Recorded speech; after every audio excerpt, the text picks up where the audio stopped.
ごきげんよう、上川カールです。今回取り上げるのは、日本に今、ロシア系の戦闘機であるスホイ30がやってきています。これは非常に珍しい出来事であると同時に、そこからわかる国際情勢についても解説をしていこうと思います。なお、今回日本にやってきているスホイ30は、インド空軍のもので、ロシア空軍のものではありません。しかし、日本は西側陣営、そしてロシア系の戦闘機は通常反対陣営ですからなかなか一緒に行動することはありません。もちろん領空侵犯しようとしてくるロシア空軍の戦闘機が来た場合には日本の航空自衛隊がスクランブル発進して同じ空を飛ぶわけですが、それはあくまでも敵対的な行為に対する警戒であり、一緒に訓練などで友好的関係を持って一緒に飛ぶわけではありません。今回日本にやってきているのはインド空軍のスホイ30であり、日本の航空自衛隊と共同訓練を行います。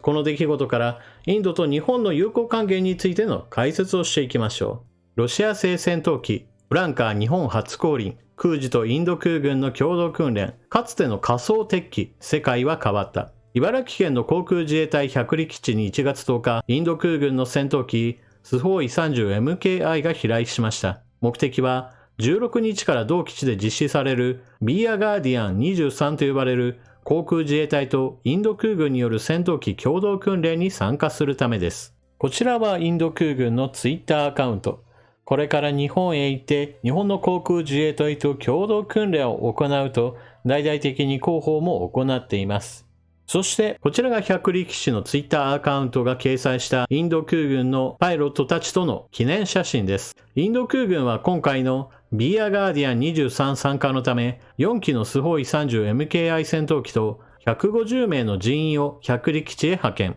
これを支援する2機の輸送機と1機の空中給油機も合わせて飛来しています。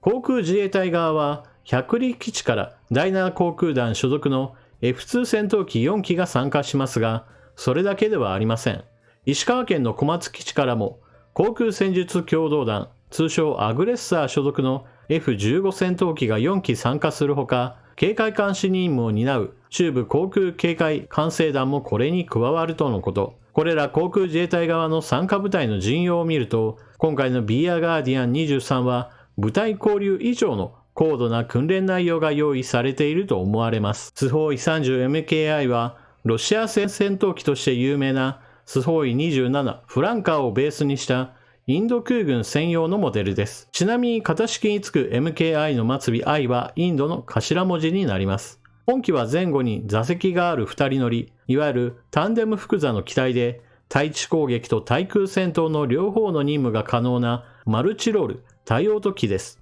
生産数はロシアからの輸入と自国でのライセンス生産を合わせて272機にもなり、インド空軍においては主力級の戦闘機といえる存在です。ベースになったスホイ27フランカーはロシア空軍の現在の主力機でもあり、1980年代の東西冷戦期の頃から日本が有事となった場合には航空自衛隊が実戦で相まみえる可能性が一番高い戦闘機でした。今回フランカー系列の機体が日本に来ること自体が初めてのことですが、それがインド空軍の機体であること、そして冷戦以降の安全保障環境の変化によって、そのインドが安全保障上のパートナー的な存在となり、航空自衛隊との共同訓練目的で来日したというのは、近年の国際情勢の変化を如実に表すものであると言えるでしょう。まず第一にこうした旧ソ連時代からの開発の流れを組むロシア系の戦闘機が日本にやってきたのは、今回がまともなものとしては初めてです。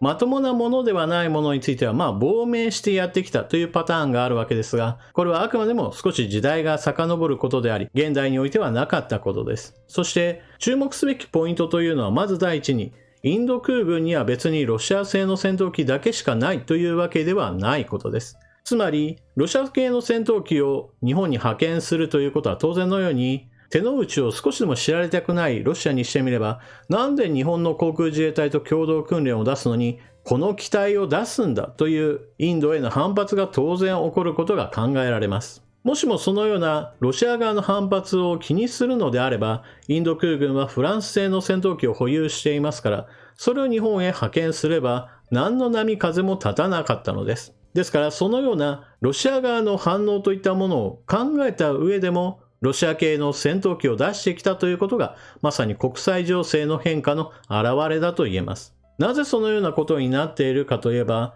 ロシアによるウクライナ侵略以降において、インドはあくまでも中立的な立場を貫いています。ただし、中立的な立場であると同時に実利を得ています。それはヨーロッパがロシア産のエネルギー資源については買わないかもしくは価格の統制に走ったことから、ロシアとしては資源輸出先として新たな顧客を必要としていました。その時インドがロシア産の原油を買い叩くという形ながらも大量に購入したことが欧米から非難の的となりました。中立と言いつつもそのように大量の資源を買うことは結局はロシアの味方になっているではないかという意味での批判です。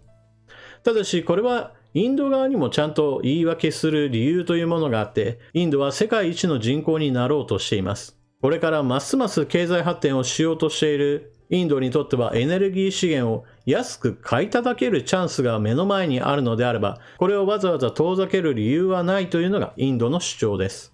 ただし、このように欧米からの批判があったことをそれ自体を忘れているわけではありません。ですから、中立的な立場であることを改めて表明するためにも、決してロシアに対してだけ肩入れしているわけではないということを示すためにも、日本やアメリカ、ヨーロッパに対しても歩み寄ることを決して忘れないという、そのような姿勢を示すために、わざわざロシア系の戦闘機を航空自衛隊との共同訓練に派遣したというわけです。このあたりインドの全方位外交、そして中立外交といったものの一つの形でしょう。ただし、それによって日本側も当然のようにこれまでにない経験値を得ることができます。